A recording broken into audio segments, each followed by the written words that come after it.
का सबसे बड़ा सपना होता है और गर्भ में पलता हुआ शिशु केवल एक बच्चा नहीं बल्कि पूरे परिवार के केंद्र की खुशियों की केंद्र होता है। प्रेगनेंसी एक सफर है, एक कहानी है जिसमें गर्भ में तो एक बच्चा पल रहा होता है, लेकिन गर्भ के बाहर एक सपनों का शीश महल बना जा रहा होता है। तो क्या रानी और उसका परिवार इन जिम्मेदारियों को निभा पाएंगे? आइए देखते हैं।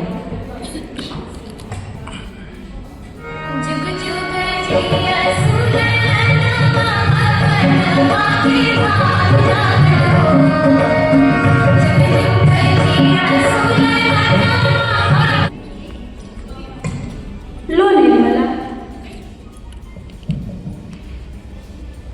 छोटू, अरे ओ छोटू, मिठाई का डब्बा तो ले आओ। अरे छोटू, मिठाई खाते रहोगे या बांटोगे भी? लो रानी, तुम्हारी गोद में मीठा रखती हूँ ताकि तुम्हारे बच्चे की जुबान में मीठी हो, पर जुबान में थोड़ा मिर्च मसाला कम हो। क्यों निर्मला? बात तो तुम्हारी सही है कमला।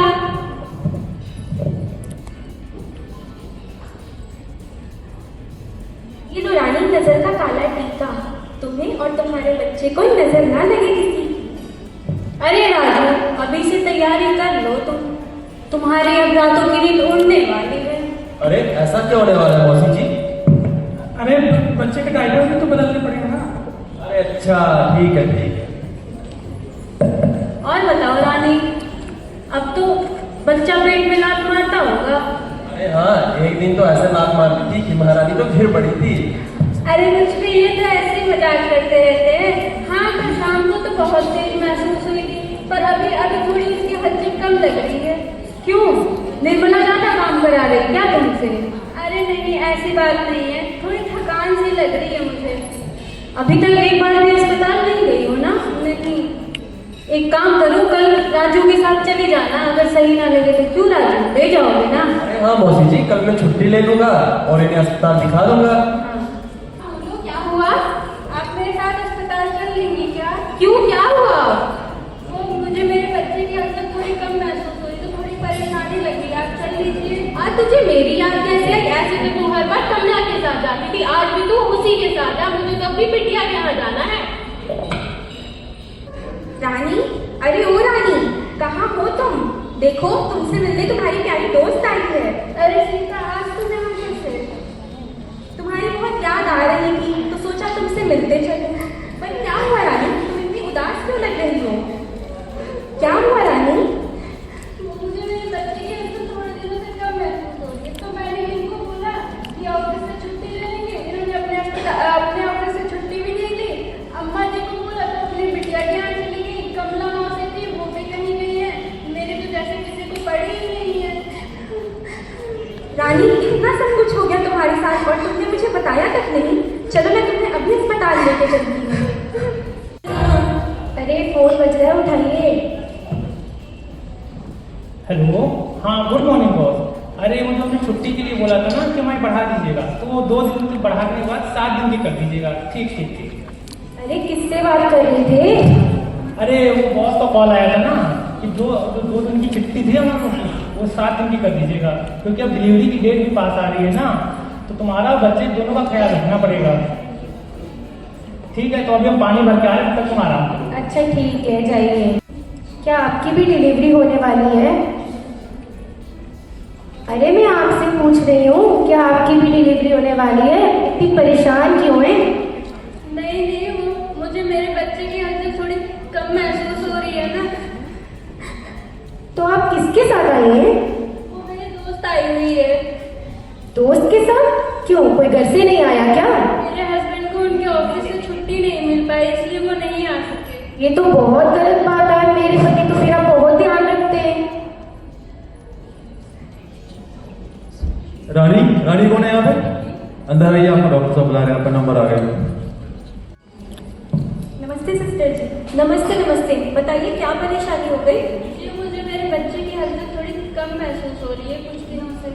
अच्छा, कितने महीने हो गए आपको? 7 से 7.5 महीने। अच्छा, जी सिस्टर जी, हम तब से बहुत परेशान हैं। रानी भी खूब रोई जा रही है।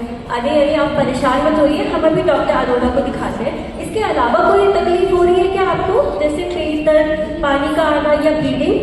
नहीं नहीं, ऐसा कुछ नहीं है, बस हलचल थोड़ी कम महसूस हो रही है। अच्छा अच्छा, चलिए मेरे साथ।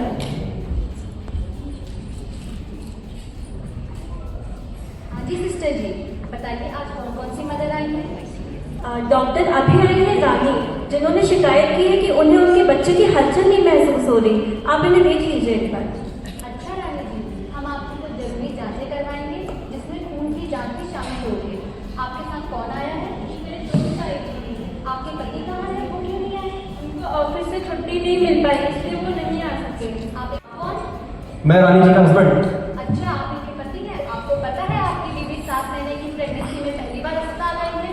क्या आपको प्रसव पूर्व जांचों के बारे में कुछ नहीं पता? आपके लिए आपकी बीवी और बच्चे से ज्यादा जरूरी आपका काम है। मुझे माफ कर दीजिए डॉक्टर जी। आइए बैठे। हमने रानी जी की कई जांचें करवाई हैं जिसमें हमें पता चला है कि रानी जी का हीमोग्लोबिन यानी कि खून की मात्रा कम है और शायद इसी वजह से हमें उनके बच्चे की धड़कन भी नहीं मिल पा रही है। ये क्या बात कर रहे हैं डॉक्टर जी? 5-6 दिन पहले तो सब नॉर्मल था। रानी जी ने तो बताया कि उन्होंने आपको बताया था कि 2-3 दिन से उन्हें हलचल कम महसूस हो रही है। डॉक्टर जी मैं इतना बिजी था काम में कि मुझे छुट्टी ही नहीं मिली। देखिए, इस कंडीशन को मेडिकल भाषा में स्टिल बर्थ कहते हैं, यानी माँ के गर्भ में ही बच्चे की मृत्यु हो जाना।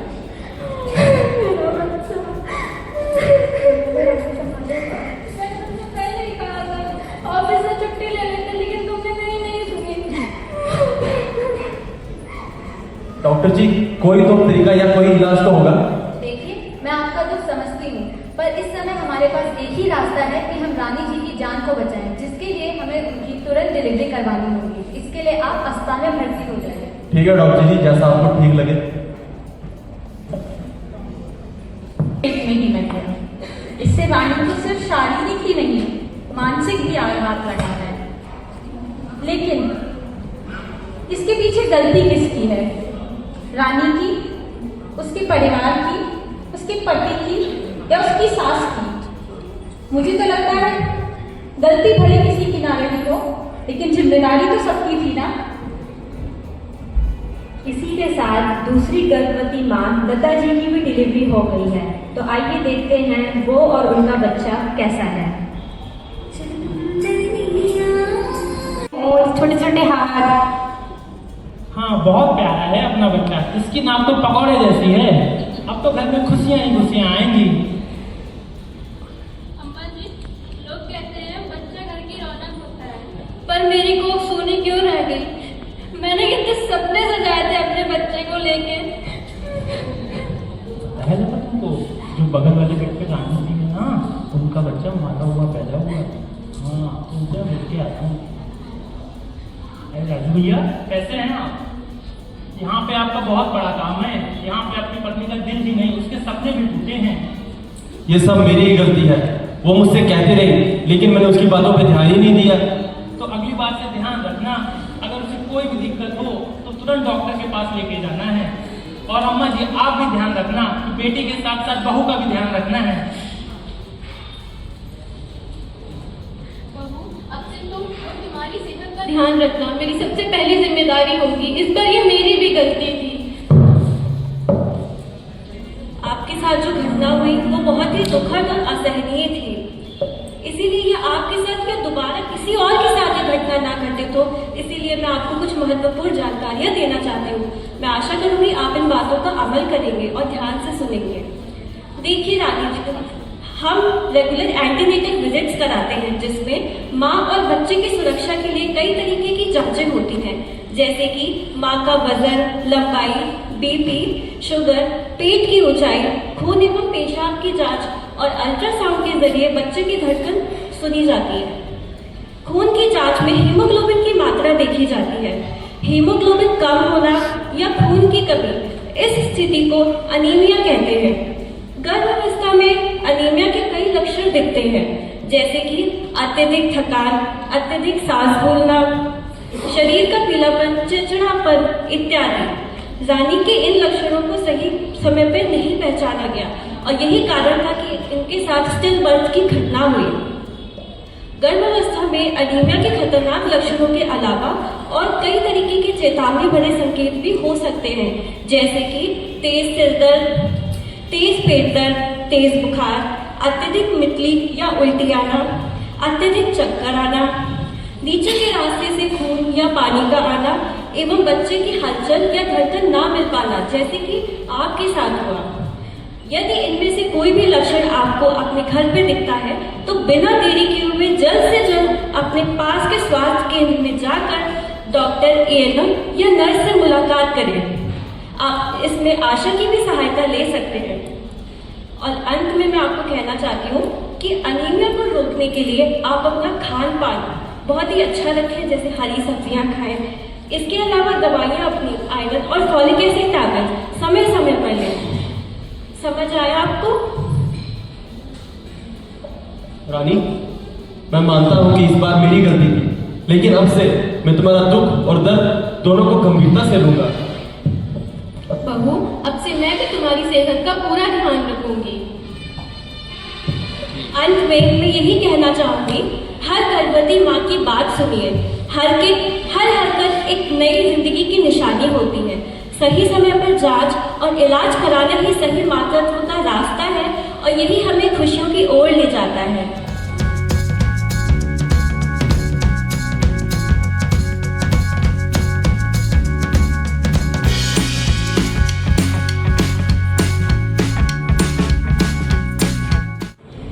Thank you so much Ranjana ji. आप सभी को मेरा नमस्कार। मैं doctor Smriti Agarwal, professor KGMU स्त्री एवं प्रसूति रोग विभाग में। आज ये बहुत सौभाग्य की बात है कि हमारे प्रदेश के बहुत वरिष्ठ अधिकारी जो स्वास्थ्य विभाग से जुड़े हैं एवं जो जाने माने विशेषज्ञ हैं आज हमारे साथ में हैं और हम एक बहुत इम्पॉर्टेंट टॉपिक मैटरनल एनीमिया पे जिसपे हम सुबह से चर्चा कर रहे हैं, अब हम उसके कुछ प्रैक्टिकल चैलेंजेस और प्रैक्टिकल एस्पेक्ट्स देखेंगे कि हम सब लोग मिलकर, हम जानते हैं कि बहुत सालों से एनीमिया के ऊपर बहुत काम चल रहा है, लेकिन फिर भी एनीमिया अभी भी इतना रेलेवेंट है, इतना इम्पोर्टेंट है कि आज हमने पूरे दिन की उसमें एक संगोष्ठी रखी है। तो आप सभी पैनलिस्ट का बहुत नमस्कार। हम जैसे आज सुबह से सुन रहे हैं कि एनीमिया का परसेंटेज अभी भी बहुत ज़्यादा है, अराउंड 50% विमेन अभी भी प्रेग्नेंट विमेन एनीमिया से ग्रस्त हैं। सो सबसे पहला मेरा question doctor Anju Agarwal ma'am से है, जो स्त्री एवं प्रसूति रोग विभाग को हेड करती हैं, कि भारत में आज भी मात्र एनीमिया का दर इतना ज़्यादा है, जबकि सरकार इतने सालों से पोषण अभियान, पोषण मिशन, आयरन सप्लीमेंट वितरण, ये सभी कुछ पूरे डेलिब्रेशन से कर रही है, लेकिन आज भी ये बहुत बड़ा मॉन्स्टर बना हुआ है। तो मैम, इसमें आपके हम व्यूज जानना चाहेंगे, इसका क्या कारण है? तो हम लोग आयरन की गोली देते तो हैं, बहुत रूटीनली, बहुत समय से सरकार इन्हें प्रोवाइड कर रही है, लेकिन प्रॉब्लम ये है कि आधे टाइम हमारी महिलाएं नहीं खाती है ये आयरन की गोली। जैसा कि डॉक्टर सोनिया नेतालन ने सुबह दिखाया भी था एक स्टडी में, 50% से ज़्यादा महिलाएं नहीं खाती हैं और केवल 10% ने जितनी खानी चाहिए गोलियां उतनी गोली खाई थी। तो केवल सरकार की गोली दे देने से तो आपका एनीमिया नहीं ठीक होगा जब तक कि आप उसका सेवन नहीं करेंगे। और अर्बन इंडिया में क्या ये प्रॉब्लम्स डिफरेंट हैं या सेम है, और अगर डिफरेंट है तो क्या इसमें हमारी स्ट्रैटेजी को डील करने के लिए भी अलग होनी चाहिए? बिल्कुल, जैसे कि विश्व स्वास्थ्य संगठन जो WHO कहता है, उनके अनुसार कि अगर एनीमिया 40% से ज़्यादा प्रेवलेंस है तो इसका मतलब ये पब्लिक हेल्थ प्रॉब्लम है, जन स्वास्थ्य समस्या हो जाती है। और अगर हम आंकड़े देखें नेशनल फैमिली हेल्थ सर्वे 4 और 5 के, तो अगर अर्बन और रूरल, शहर और गांव का देखें तो बहुत ज़्यादा डिफरेंस नहीं है, जबकि होना चाहिए। लेकिन इसका मतलब जो समस्या वहाँ है, जो शहर में है, वही गांव में भी है, लेकिन थोड़ा फर्क किस वजह से है, जिस वजह से हमें उनकी पॉलिसी, जो रणनीति बनानी चाहिए।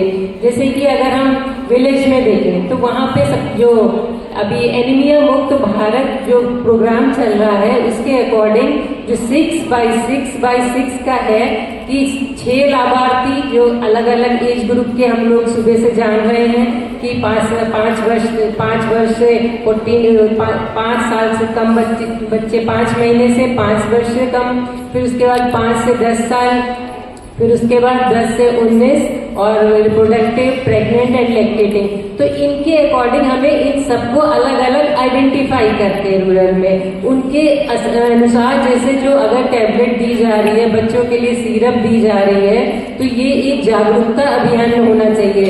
जो इंटरवेंशन है एनीमिया मुक्त भारत का पहला कि आयरन फॉलिक एसिड सप्लीमेंटेशन, तो ये जो ANM, आंगनवाड़ी वर्कर, आशा, इनके समन्वय से हमें जागरूकता कि ये उनको फैमिली में महिलाओं को, बच्चों को जो स्कूल में एक दिन फिक्स करना चाहिए कि उस दिन आके बच्चे अपनी जो डोज है वो मात्रा में लें। फिर उसके बाद महिलाओं को कि अगर आप ये नहीं लेंगी, pregnant female, reproductive female, adolescent, तो इससे क्या नुकसान होगा और ये क्यों जरूरी है ये भी बताना चाहिए। इसके साथ अगर हम शहर में देखें, शहर में जागरूकता है as compare to rural, awareness है, लेकिन क्या है क्योंकि कभी कभी वो जो आयरन फॉलिक एसिड टैबलेट की वजह से वो खाते हैं लेकिन कॉन्स्टिपेशन इस तरह की जो समस्या है इस वजह से वो छोड़ देते हैं। गांव में क्या है कि वो भी उनको जो क्वालिटी वाली आयरन मिलती है तो उसमें उनको ये नहीं पता होता है कि ये आयरन हमारे लिए क्या फायदा करेगी। फिर अगर उनको जो एक्सेस कहते हैं कि हेल्थ सर्विसेज रूरल में अलग है, उसके लिए भी पॉलिसी की उनको वहां तक पहुंचने में, अस्पताल पहुंचने में टाइम लगता है और जब केस बिल्कुल ही सीवियर हो जाता है तब वो पहुंचते हैं। तो ये जागरूकता होनी चाहिए कि जब शुरुआत से हमको ये जरूरी है और हमें आगे किस तरह लेनी है, और अगर सीवियर केस इस तरह हो रहा है तो उसका इंतजाम पहले भी।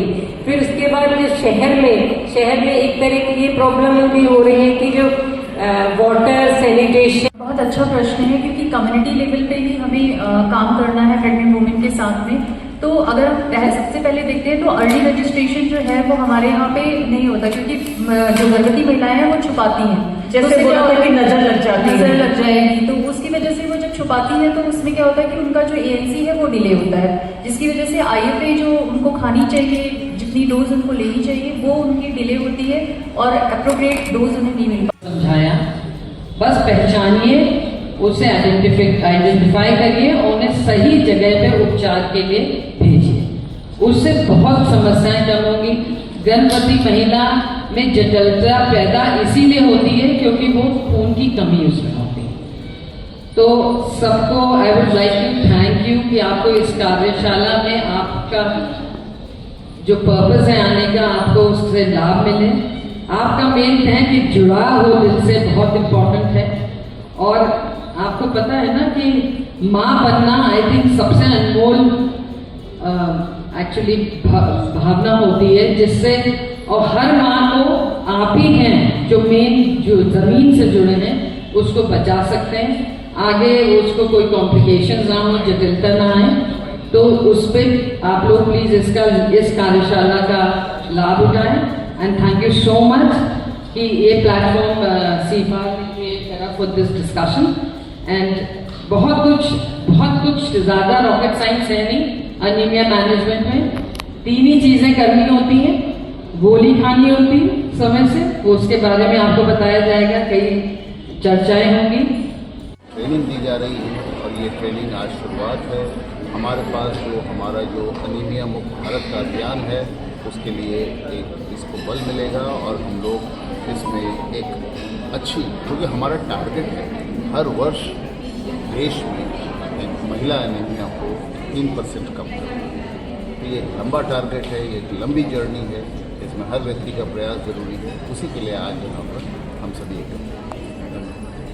आज का ये जो कार्यक्रम हुआ है वो अनीमिया, मैटरनल अनीमिया को कम करने के लिए देश में, प्रदेश में तीनों संस्थानों जुड़ के करा है। KGMU ने, उनकी टेक्निकल सपोर्ट यूनिट ने और सेंटर फॉर एडवोकेसी CFIR इसका मकसद जो ऑब्जेक्टिव है कि अनीमिया अभी भी जो मैटरनल अनीमिया है वो अभी भी मोर देन 50% है अपने देश में, और इसको हमें कम करना है। अगर पूरे दुनिया में देखें तो अबाउट 33% है, पर उत्तर प्रदेश में ये मोर देन, उत्तर प्रदेश में एक्चुअली कम हुआ है, अबाउट 45% हुआ है, पर पूरे देश में ये अबाउट 50% है। इसमें जो मोस्ट इम्पॉर्टेंट कॉज होता है वो आयरन की कमी होती है, न्यूट्रिशनल अनीमिया होता है, और वो टोटली प्रिवेंटेबल भी है और ट्रीटेबल भी है अगर हो जाता है। पर और भी कॉजेज़ होते हैं, और भी वजह होती है, जैसे मलेरिया है, इन्फेक्शंस हैं, थैलेसीमिया है, वो भी कंट्रीब्यूट करते हैं, वो भी रिस्पॉन्सिबल होते हैं मैटरनल। भारत में बहुत सारे प्रोग्राम्स हैं, जिसमें एक अनीमिया मुक्त भारत है जो 2018 में माननीय प्रधानमंत्री जी ने लॉन्च करा था। बट उस प्रोग्राम के बाद भी आप देखिए तो मोर देन 50% मैटरनल अनीमिया की प्रेवलेंस है। तो इसीलिए अब हमें इसको और फोर्सफुली इनैक्ट करना है कि जिस समय मदर प्रेग्नेंट होती है या मदर जब बेबी को दूध पिलाती है, उस समय तो अनीमिया अगर होता है तो उसको ट्रीट करना पहले तो होना ही नहीं चाहिए, और अगर होता है तो उसको एडिक्वेटली ट्रीट करना है, उसको पिकअप करना, डिटेक्ट करना और ट्रीट करना। पर मेरा जो कहना है कि ये पूरा एक लाइफ साइकिल है। बच्चों में भी मोर देन 50% अनीमिया है, तो ये एक पूरा लाइफ साइकिल है। तो जब लड़कियां जब एडोलेसेंट स्टेज में होती, किशोरियां हैं, उसी समय हमें अवेयरनेस क्रिएट करनी है, स्क्रीनिंग करनी है अनीमिया के लिए, न्यूट्रिशनल एडवाइस देना है, और अनीमिया उस स्टेज पे ही प्रिवेंट करना, बिकॉज वही किशोरियाँ एडोलेसेंट गर्ल्स फिर शादी करेंगी और कंसीव करेंगी। तो ये अनीमिया को अगर हमें कम करना है तो उसी स्टेज से शुरू करना है। फिर जब प्लानिंग होती है कि हमें अब बेबी करना है, उस स्टेज पे स्क्रीनिंग होनी चाहिए है, न्यूट्रिशनल एडवाइस होनी चाहिए है, और अगर अनीमिया पाया जाता है उसको एडिक्वेटली ट्रीट करना है, और उसी स्टेज पे हमें काउंसल करना है कि प्रेगनेंसी के बाद भी आपको आयरन फोलिक एसिड कंटिन्यू करना और स्पेसिंग करनी है बिटवीन प्रेगनेंसी, यानी कि कॉन्ट्रासेप्शन करना। तो मदर्स क्या है, जल्दी प्रेग्नेंट होती तो अनीमिया कभी करेक्ट ही नहीं होता और बढ़ता ही जाता है, मदर अपनी हेल्थ को रिकवर ही नहीं कर पाती। फिर ऑब्वियसली जब मदर प्रेग्नेंट होती हैं तो अगर वो अनीमिक होती है, तो सब मदर्स को हम लोग कहते हैं आयरन फोलिक एसिड के टैबलेट खाएं सेकेंड ट्राइमेस्टर से, और 6 महीने तक प्रेग्नेंट डिलीवरी के बाद में जब वो लैक्टेट करती है। बट अगर अनीमिया हो तो वही गोली 2 दफ़ा दी जाती है, और अगर गोली देने के बाद भी अगर वो आयरन डेफिशिएंसी और अनीमिया नहीं करेक्ट होता है तब फिर IV आयरन दिया जाता है। अब बहुत ही सेफ प्रिपरेशन आई है, फ्रीली अवेलेबल इन मार्केट में, गवर्नमेंट भी उसको आप स्टॉक में रखी है और देती है। वो एक IV आयरन का इंजेक्शन देना पड़ता है अगर मॉडरेट या सीवियर अनीमिया हो। और हम लोग को लैक्टेशन पीरियड में भी अनीमिया का चेकअप करना है, ट्रीट करना है, स्पेसिंग कॉन्ट्रासेप्शन से, फैमिली प्लानिंग मेथड से प्रेगनेंसीज को स्पेस करना है। तो ये आज पूरा डिस्कस हुआ है, बहुत ही महत्वपूर्ण ये फंक्शन है, क्योंकि इसमें आंगनवाड़ी वर्कर्स आए हैं, विमेन ग्राम प्रधान आई हैं, अध्यापक आए हैं, नर्सिंग स्टाफ आए हैं। तो ये इसमें सीखेंगी कैसे क्या अनीमिया होता है, क्या उसके लक्षण होते हैं, क्या उसका एडवर्स इफेक्ट होता है मदर पे भी, बेबीज़ पे भी। बेबीज़ की पैदाइश जल्दी हो जाती है अगर मदर अनीमिक होती है, बहुत छोटे स्मॉल फॉर जेस्टेशनल एज होते हैं, उनका न्यूरोलॉजिकल सिस्टम ठीक से डेवलप नहीं होता। तो ये सब चीज़ें बताई जाएंगी जिससे ये लोग इसको बहुत ही सीरियसली एड्रेस करें और प्रिवेंट करें। धन्यवाद।